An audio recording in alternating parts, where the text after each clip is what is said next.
Hey, I'm Shaye Wanner, and you are listening to the Casual Cattle Conversations podcast. Whether you are a seasoned rancher or just curious about the cattle world, this podcast dives into the stories, science, and strategies shaping the future of ranching. Let's get started and keep your herd ahead of the herd. Today we are visiting with Katey Johnson about addressing consumer concerns as a rancher who sells to local farmers markets and ships beef across the country. This is going to be a little bit of a shorter episode, but it's full of insight and great reminders of how we as ranchers can address these consumer concerns, even when we think they're a little wild and frustrating to hear. But with that, let's visit with Katey. Folks, are you ready for more conversations to push your ranch to the next level and keep you thinking about how you can improve as a ranch manager? If you're thinking, heck yeah, then you need to join my free Facebook group, Rising Ranchers, where you can connect and learn from other ranchers and experts, as well as access additional ranching resources. You can find the direct link in the show notes. Well, Katey, first of all, I think it's just going to be really fun to talk to you again. It's been over a year since we've met and been able to engage, but very much continued that friendship over social media. So it's good to see you, and I think we're going to have a fun conversation. But more importantly, thank you for joining today, and you're going to be sharing your perspective with my listeners. So thank you. Thank you so much, Shaye. It's so good to see you again. It's an honor to be here. Thank you for asking me. All right. So to kick it off with my favorite intro question, to help the listeners get to know you a little better, can you tell us why you bet on the beef industry? Why I bet on the beef industry? Okay, I love this question. I think this is so great. First of all, I just wanted to tell you and Philip congratulations. I'm so excited for y'all. Just wanted to say that. Well, I'm going to pause. I don't think the podcast listeners know that I'm pregnant. I haven't officially announced it, so now they know. I saw it on social media, so I thought it was public knowledge. No, it's fine. I've been meaning to announce it anyway, so there we go. I just want to tell you congratulations. I know that's so exciting for y'all. So why I bet on the beef industry? I truly believe beef is the most nutrient-dense protein available to humans. I truly believe that. I believe it is so delicious. It's got so many nutrients in it, and it is so needed, not only in America, but across the world. I think we take for granted protein here. Most people spend their days looking for food and looking for protein, high quality protein. And so that is why I bet on beef. And the other reason is no one celebrates with a chicken breast, okay? When we go out for anniversaries, for birthdays, for job promotions, whatever it is, most people, we're going to get a steak. We're throwing a steak on the grill. We're getting a good burger. And so it's really special, I think, to be a part of people's most special moments like that. So that's why I bet on beef.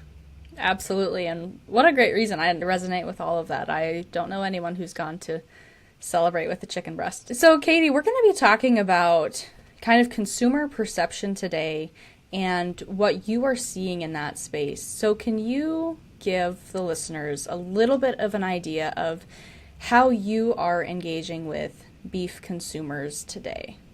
Yeah, absolutely. So I'm actually a first generation rancher. I didn't grow up in the industry. We were definitely like a very big outdoors family. We weren't like some suburban family who had never seen grass or anything like that, but I don't come from a ranching family. And when I was 15, someone invited us to a beef event, and I absolutely fell in love with it. I was like, this is where I'm supposed to be. These are my people. I want to be involved in this. And I fell in love with the story of beef. And I didn't know really where all the, different life cycles and life stages from production to your plate of beef. And I just really fell in love with that story. And it is a good story. And consumers want to know that. And so I really fell in love too, not only with actual ranching, but with the more advocacy side, communicating with the public where their food comes from, because most people don't know. And I think we're definitely seeing a trend now. I kind of hate saying the C word, but since COVID, definitely people want to know more where their food comes from. They want to be more involved. They want to know their ranchers. They want to know that story. And so I think people do want to see where their food is coming from and how it works. They want to see the behind the scenes. And so I think that opens up a really cool door for us to be able to communicate that story, because it is a good story with our consumers. Yeah, okay. So thank you for the background about how you didn't grow up in the industry. But you said you're first generation rancher. So where is that ranch located today? Yeah, so I'm originally from Florida. I grew up in South Georgia and North Florida. I worked on a couple different ranches in Florida. I was really involved with the Florida Cattlemen's Association with some of their youth programs and leadership programs, and love that association and all the people I met there, and still have good friends there. But I met my husband, and his grandparents started a ranch in Oklahoma. So when his grandparents died, we took over the ranch in Oklahoma. So the ranch is actually third generation. It's a cow-calf operation. We're about 2 hours above Dallas in southeast Oklahoma. So we have a cow-calf operation here. We run the ranch together, and then we also sell beef direct to consumer. And I really love that balance of selling beef direct off the ranch, talking to consumers, selling that farm to table product, but then also being on the commercial side, selling calves commercially into the grocery supply chain. Yeah, I'm sure there's a unique perspective that you get to see there. So with your direct to consumer sales, are a lot of those local sales, or are you shipping nationally? We're doing both. So we definitely are shipping. Of course, a lot of my network friends and family are in Florida, and so I am shipping a lot back to Florida, which is really cool. I love being able to share our product with them. And then I also set up at the farmers market here in Durant, Oklahoma. We started that last year, which I thoroughly enjoyed. That was so much fun, just to be able to talk to your buyer face to face and answer their questions, and they get to put a face to the name and just explain where their food comes from. And then they follow us on Instagram or TikTok, and then we can they follow our videos, and I don't know, it's just so fun. I love doing that. And then we also do local ranch pickup and delivery. So we're doing both local and shipping nationwide. So in that direct to consumer beef model, you have these customer interactions. When you're visiting with individuals, what are some of their concerns about beef, or what questions are they asking you? What do they want to know? That's a good question. I think there is still a lot of confusion about the beef industry and how it works. And we have to give them some grace and self-compassion, because it is confusing. If you're not, I think we take it for granted when we're in the industry and we're doing it every day. It makes sense to us, but it's very confusing from the outside. People don't know what a cow-calf operation is. They don't know what a stocker is. They don't know what a feed yard is. They hear buzzwords like factory farms, and I have literally talked to people who believe that cattle are born in feed yards, live there their whole lives, have a miserable life, and they are abused, and then they are butchered. And we know that's just not true. So it's our job to communicate that. I think what makes the beef industry so different and so unique is when you think of other ag products like row crops, or I'm assuming chicken and pork. I'm not a pork farmer, so I'm not an expert on that, but for most of farming and ag, it all happens in the same place. You're planting, you're harvesting, you're fertilizing, everything's happening right there. But the beef industry is so unique in that there's so many different stages to the life cycle of beef, from getting it from pasture to plate. And so that is our job, to communicate that with consumers, that, hey, they're starting here on a cow-calf operation. That beef you're buying at the grocery store started on a family farm, just like ours. And the average family farm is about 40 head, right? And so that's really cool that we get to communicate that. When I tell people that, they have no idea, and they're like, wow, that is so cool. And then explaining that they go onto a stocker, and then they go onto that feed yard, and how they are cared for there, and that it's only for a few months, and that they have a specially scientifically formulated feed, and then they go on to the processor, and that they are cared for at every stage, I think really opens their mind. And they're like, okay, I'm okay with that. Yeah, I'm not selling direct to consumer, but I remember in college, there was a gal I was in entrepreneurship classes with, and she goes, can you tell me what a cow-calf operation is? All you people walk around talking about what it is, like everyone should know. And I was like, yes, I'm sorry, we do that. Please just ask. It's common language for us.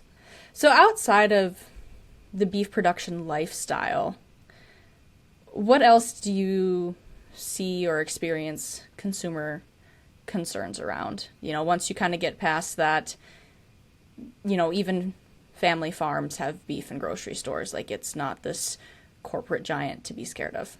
I am very much team beef. And when I'm talking to people, yes, I am selling a product. We are selling directly off the ranch.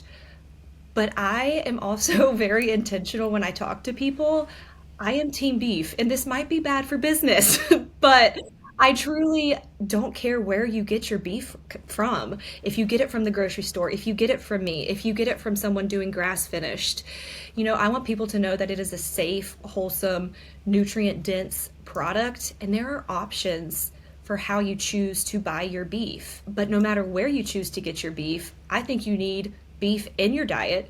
It is incredibly nutrient dense. You're getting all 9 essential amino acids that your body can't make. You're getting zinc, iron, of course, protein, your B vitamins, choline, so many things that are necessary in the diet that no matter how your beef is finished, you're still getting those great benefits. And so I'm very much team beef. I think we really need to work on that as producers, not bashing each other.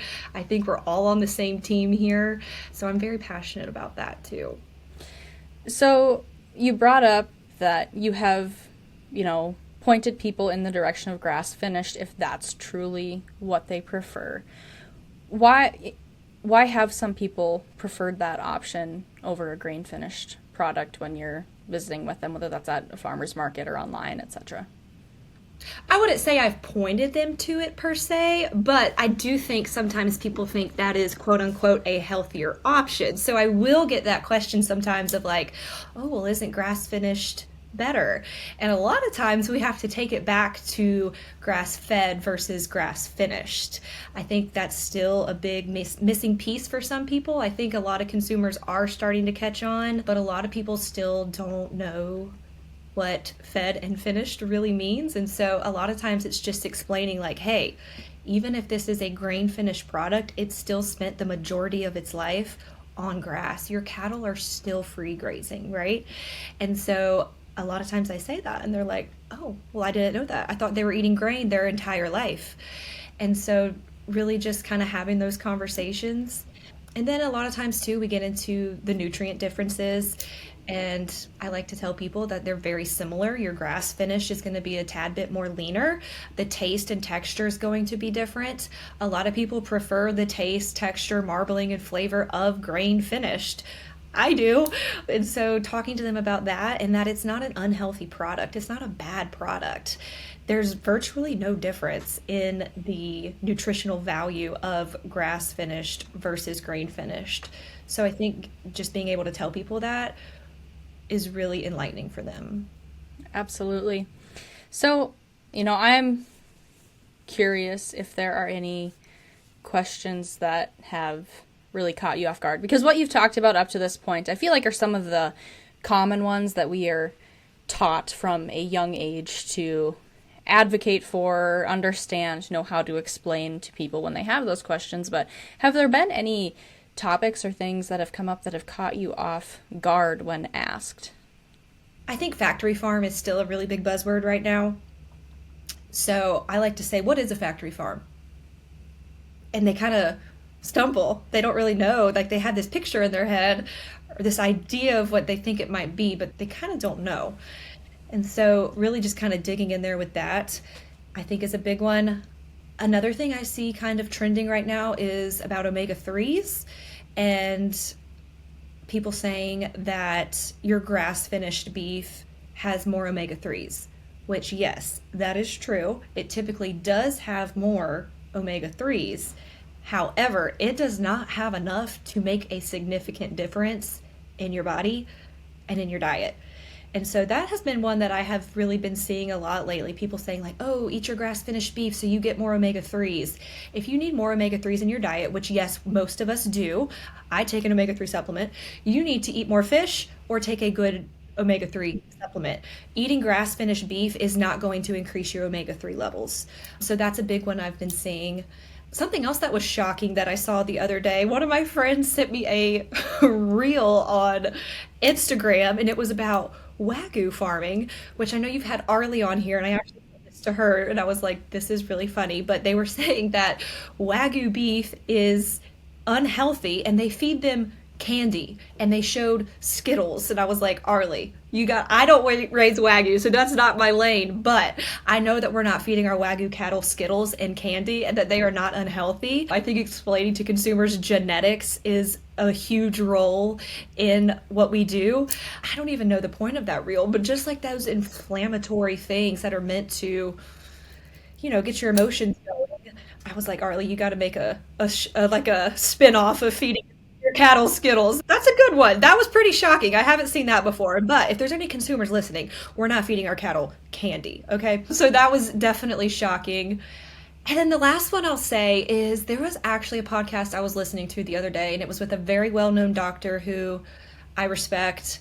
And I'm not going to say his name, but if you're in the holistic space, you will know who he is. But he was saying how he went down to Brazil and he saw cattle free grazing on pastures, and they were moving their cattle with horses. And he was like, wow, this is beautiful. This is in sync with nature. This is conservation. This is how animals should be raised. I wish we did this in America. And it just really boiled my blood because I was like, this is what we do. We are not just raising our cattle in feed yards. They all start on those cow-calf operations, free grazing on family farms and ranches across America. A lot of us still work our cattle on horseback. And so I think that definitely shows there is a gap there and an opportunity for us to share how we work our cattle and where they start in America. So those are some things that I have seen lately.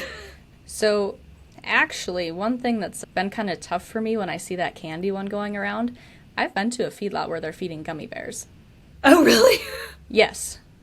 I have not, kept track of this feedlot. Like, it was one I toured when I was in high school. It was somewhere in the eastern part of the States, I believe. But, yeah, they were gummy bears was a part of... But it's not the sole part of their diet. Yeah, so that's always been interesting to me because I'm like, well, I can't say I've never seen it, but it's definitely not common practice for me. I think all of that's interesting, and it all depends on the operation too, because I know some people do hoop barn systems where cattle are in those systems, but they're very much healthy and taken care of, and it's not the majority of cattle for sure that are in the supply chain. Yeah. I think another interesting point that I have talked to people about is they think that cattle are only fed corn. And I think it's important to communicate with them too how much cattle are a part of the overall food supply chain, just as far as cattle being fed distillers grains and byproducts and food that humans aren't going to eat that is otherwise going to go to waste. And so they do serve a critical part of the overall food supply chain. Being able to take those feedstuffs and be able to upcycle it into high quality protein. I tell people, like the potatoes that don't make the cut, the tomatoes, Florida, we graze watermelon fields, like all of those things are also fed to cattle. It's not just your grains and your corn. So they really, really do serve an important purpose in the overall food supply chain for something that would otherwise go to waste, right? You brought up that one of the doctors you were listening to was in the holistic space, and you and I are both involved in that space and have chatted offline about some of the things we see there. Do you still see people talking about there being glyphosate in their beef? Because that was a claim that absolutely shocked me when I first saw it. I was not sure how people were even coming to that conclusion. So is that still something you see kind of going around in that space, or do you think that one's kind of died down? I do see it. I think it's another kind of buzzword right now, and that is something I've had conversations with consumers about, and I've been able to talk to them, and some people you're going to change their minds, some people you're not. And again, if they want to, there's so many different options in America, which is such a huge blessing of ways we can purchase beef, right? And so there have been studies that I have read about there not being glyphosate residue in beef. Cattle are ruminant animals. They have a 4-part stomach. They don't digest things the same way we do.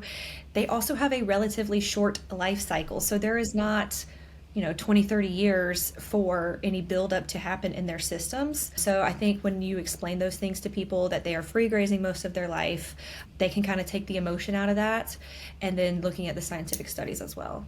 Yeah, absolutely. So I'm curious, when you're having these conversations with consumers, do you find that they are trusting you more as the beef producer telling them this information than what they're seeing on social media?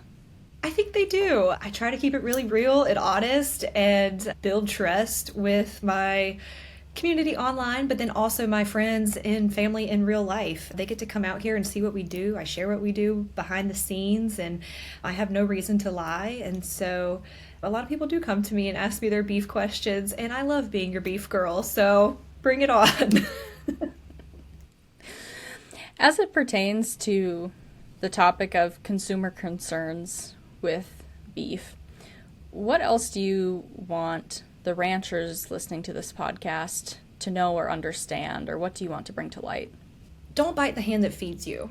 I think sometimes it's easy to get frustrated with the general public and with our consumers, and when they ask questions or when they want to know something or when they make a claim that they saw on social media. We are providing a food product. We need our consumers, right? And they just want to know. And yes, of course, some people are rude and we don't have to worry about that. But for the most part, we can answer their questions in a kind way, educate them about what we really do. I think we can be really transparent. You can show them videos and photos through social media. You can invite people out to your farm or ranch. You can set up at the farmer's market if you have a direct product to sell, to talk with people.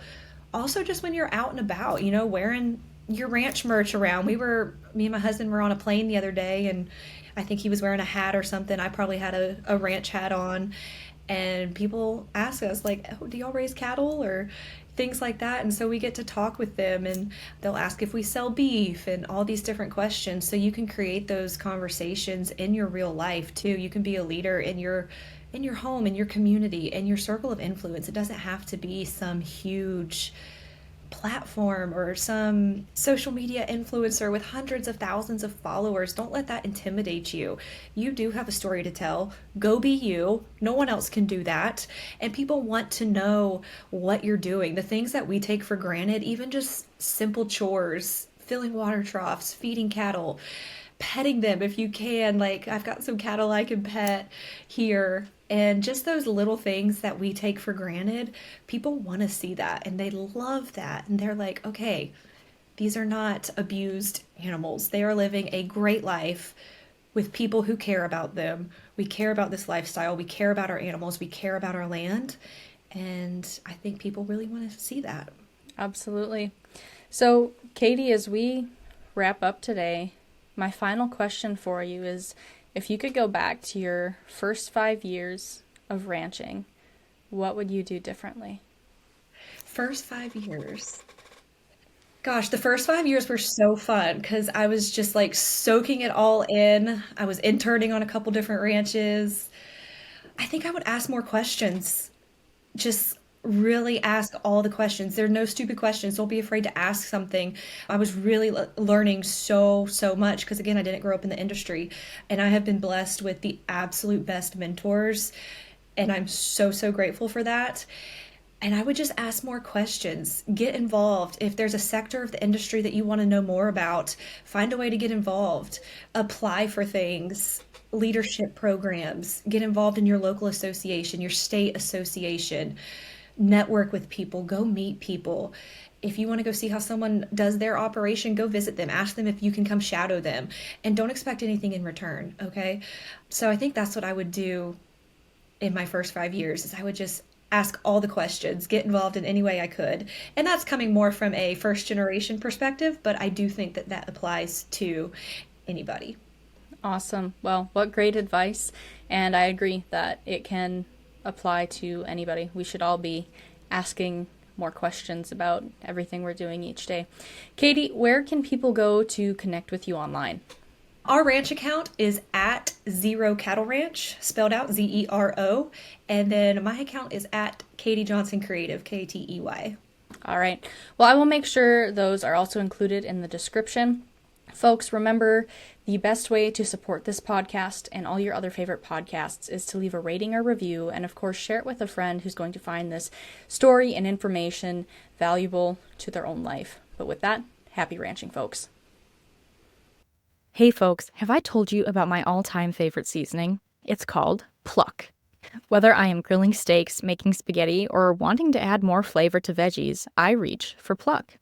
Pluck is not just a regular seasoning mix. It contains beef organs for added flavor and nutrients. It's tasty and a fun way to add more meat to your meals. You can learn more at eatpluck.com and get a 15% discount by using the code Shaye Wanner. That code is spelled SHAYEWANNER, and I will include the link and the code in the show notes.